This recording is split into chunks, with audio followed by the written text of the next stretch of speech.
back to Kingdom Wealth Creators. If you are here for the very first time, I would love for you to subscribe to our channel and click that bell icon so that you get notifications every time we put up a video. Please do also like this video and share it with your friends, your family, people who are doing their stock market journey so that all of you benefit. Please note that everything that we have on Kingdom Wealth Creators is available for free. We do not charge anything for all the help that we provide, and that is something that I really believe I want to help as many people as I can, and I hope this helps you. Alright, so what you will notice in the last 2 months or so is that the Nifty has been very volatile. There's been a lot of selling pressure by the foreign institutional investors. They've sold nearly 50,000 crores worth of shares in the cash market over just the last 2 months. And so this is a bit troubling. It's not an easy journey as it was when, many of you probably started your journey in March 2020 or April 2020, just after the pandemic hit. Because anyone who invested when the Nifty was at 7,500 would be sitting on huge profits now, because the Nifty is at 17,000, right? Almost 10,000 points away. But now that journey is not so easy. If you look, we had hit a high of 18,600 and then we came down to 17,500 at the expiry. But if you notice what happened on Friday, there was a huge fall, 500 points worth of fall, because of the coronavirus scare from the South African continent. And so you will notice that there's a lot of issues now that the market is struggling with. Have this constant selling by the FIIs. On the other side, you have this Omicron, sounds like Transformers. The scare of this new coronavirus called Omicron. So this is the struggle that the market is going through.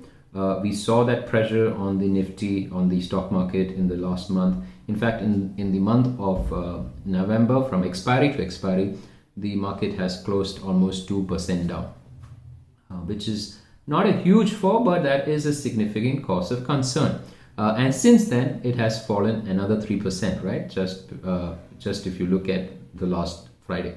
If you look at it from the top, 18,600 to 17,000 now, that's a fall of almost 8 to 9%.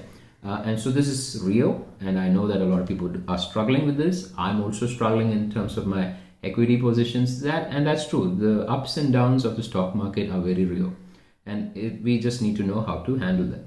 All right. So what happened in November was basically, a fall of 2%, and we still managed to outperform the stock market, and we saw a return of almost 6.8%, a profit of almost 12.8 lakhs.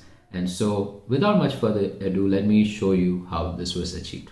Yeah, so as most of you would know, November was a very tough month for the market. I've been listening to reports from, very well-known traders and YouTubers, and a lot of them were saying that they made losses for that month. But we did really well. Even though the market had gone down almost 2%, we saw a return of almost 6.7%. On a total investment of 1.9 crores. You can see that here. And the fascinating thing about this was this 12.86 lakhs was probably the highest return we've seen in a month at KWC. And so that was really good. And so I want to guide you quickly through what all we did. First of all, I want to talk about the Nifty trades. Now, you might remember from the previous months, I've slowly started selling Nifty call options to hedge my equity position, because that's huge nowadays, and because the market keeps going up and down. Just for protection, I would hedge with Nifty call options. But I've also slowly started selling put options as well. And so, because that's an opportunity cost, you get a lot more margin when you sell a put option to hedge the call option. And so I decided that, might as well do that. And so November 3rd expiry, we did about, let's look at this, about 5,200 shares, or the options, call options, put options sold together amounted to about 5,200 shares of the Nifty. The 11th was 2,400, not so much, right? And then the 18th was also kind of small, but the 25th expiry was a bit huge. I think almost 10,000 shares traded on both sides together. And so the return on the Nifty hedging or straddles for the entire month was about 3.4 lakhs. So that was a huge amount that we saw return on, and it's because it's weekly, it's a lot more easier to do, and so I think going forward we will be doing this a lot more. But that was something that really helped. 3.4 lakhs. A few other trades really went good for us. Apollo Hospital. Now, the fascinating thing about Apollo Hospital was a mistake that I made, which turned out to be really good. Because what happened was I entered the Apollo Hospital futures in October when we had the rollover. So in October, the rollover, the number of shares per future was 250, and it reflected the same when I bought the November future for Apollo Hospital. But after that, they reduced it to 125, and I didn't know that. So I actually bought 2 future lots rather than 1, and I didn't know that. And what happened was, later when I started hedging it, I could see that it was only 125. And then, the Apollo Hospital share that I bought I bought it at 4,300. It shot up, it crossed my, my call option that was at 5,200, and it just zoomed. And because I had this extra lot, it really worked out well for us. We saw almost 3 lakhs of profit on Apollo Hospital alone, which was another big trade there. Similarly, we saw Metropolis again go up.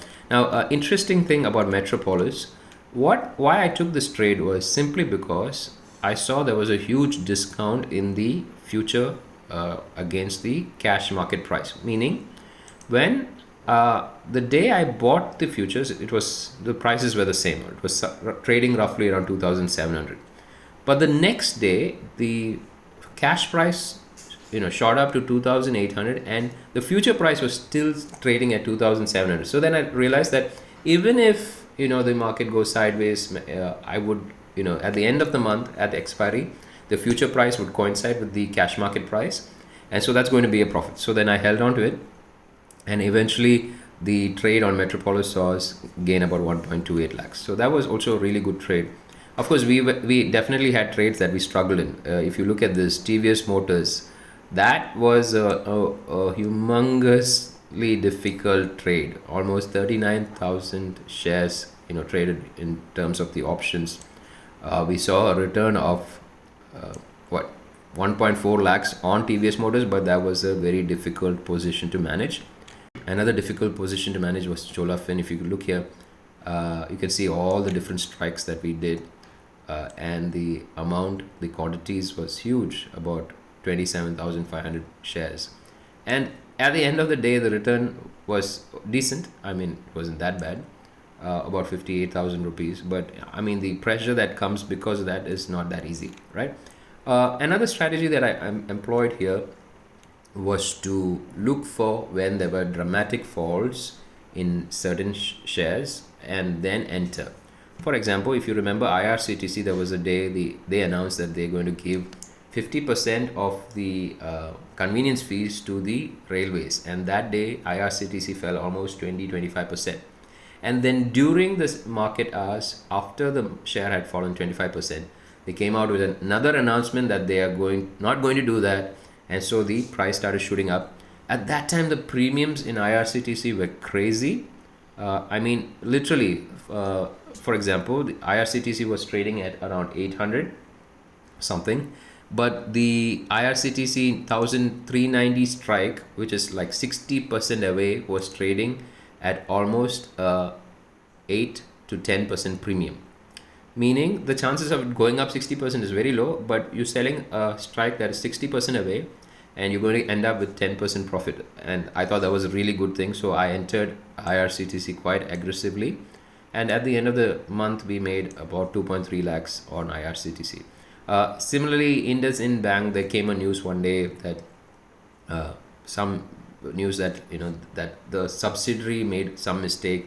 And so the price fell sharply again. It corrected from 1,200 to 1,000. That's when I entered a 900 PE on IndusInd Bank. And again, I saw a huge return on that. Yeah, so this was how we did. In fact, I don't think we did really well in terms of our future positions, because those really suffered when the market was going down. But even then, this is what we did. And I thought that was really good. And I hope this helps you also to understand that you can still make money in a market that is trending very volatile or trending downwards, you still can make decent amount of profit. Thank you so much for watching the entire video. I really appreciate the effort that you put in to listen and hear and understand. And I hope you gained some valuable insight into how we deal with the stock market. It's easy when it's all going up. It's not so easy when it's up and down, volatile or going down. And so I hope this helped you. We want to help as many people as possible in their journey in the stock market. Thank you so much.